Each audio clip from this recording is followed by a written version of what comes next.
يسمعكم الله يمسلني عفشاوي بزح سواتنا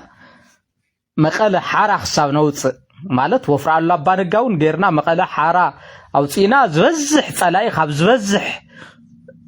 كفال تግራይ خصاب زوص بخالي يبهلا خصاب وفري اديتات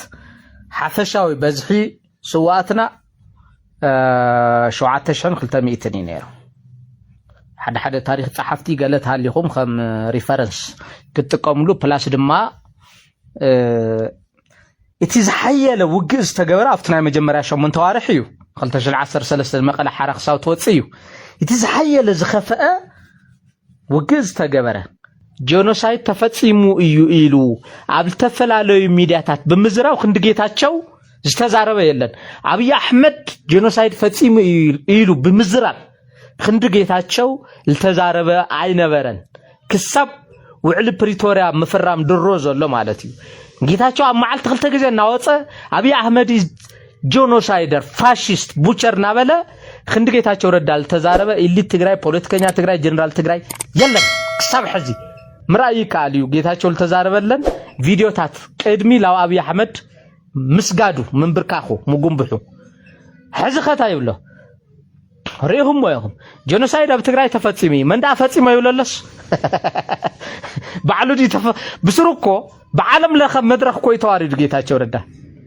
بعالم لخ مدرخ تواريد ጌታቸው ረዳ እቲ በጣም ዝሕዝነኩም ከንታይ ናይ ጌታቸው ደገፍት ዝኮኑ ነጠፍት ማህበራዊ ሚዲያ ኢንክሉዲንግ አብርሃ ደስታ በጣም ዝሕፍር بتاع ابرها دستا بشروون ያው انا ካብ ቀደም ጀሚሮ ابرها دستا ናይ ፖለቲሻን ሜንታሊቲ ይኹን ሳብስታንስ ለይውሉ ውልቀሰብ ابرها دستا ابرها ዝምስገነሉ ነገር አሎ እቲ ዝምስገነሉ ነገር ናይ ምቅዋ መሰለ አብዘይ ነበረሉ እዋን ኣብ ትግራይ ሬዚስት ገይሩ ተቃዊሙን ስለስተቃወሙ ኸዓ ዋጋ ከፊሉ እዩ እዚያ ሪስፔክተርሊ ابرها دسታ ቢዮንድ ዛት ግን ናይ ابرها دسታ ሜንታሊቲ ትግራዋይነት የብላ ብሔርተኝነት የብላ ገለ የብላ ማዓረብ ብርሃኑ ነጋዩ ኢትዮጵያዊ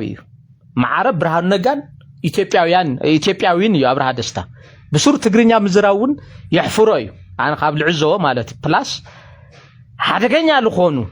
ናይ ፖለቲካ ባህልታት ዘታታተው ኣብ ትግራይ ስልጡን ናይ ፖለቲካ ባህሊ አያታታተውን በጣም ሕማቅ ዝኾነ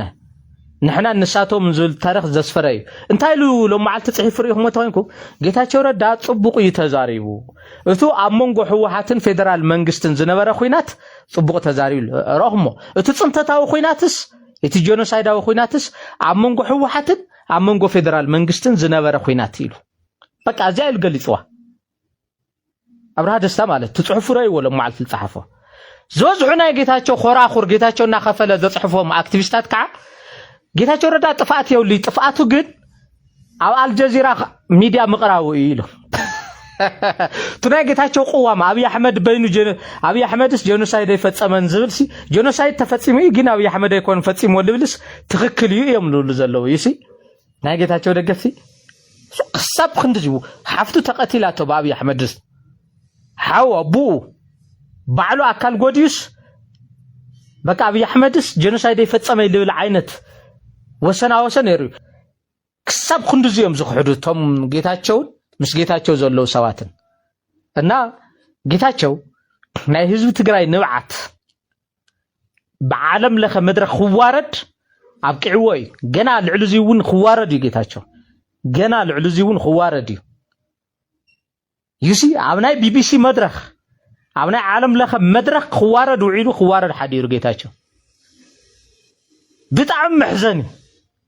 ካውዚ ይሰውርኩም ይዝባል ካብዚ يمحركم هاوزي يصوركم يزبال ماشم نوعات حزب تግራይ نوعات دفع استفصمو حزب ገና هاوزي لعلون خعنيني لጌታቸው دحرز سكوا ابي احمد ون دقيم تفي ወይ لጌታቸው خماستي كحايخ تفي ወይ ግን ዕድመታዩና ጌታቸው ገና ሃብዚን لعل خواردዩ ጌታቸው ጥራሕ ዘይኮነስ ናይ ጌታቸው ደገፍቱን ገና ሃብዚን لعل خواረዱ እዮም ዝብል መልእክት ይዘለኒ يغني لي سلال سمعهم ني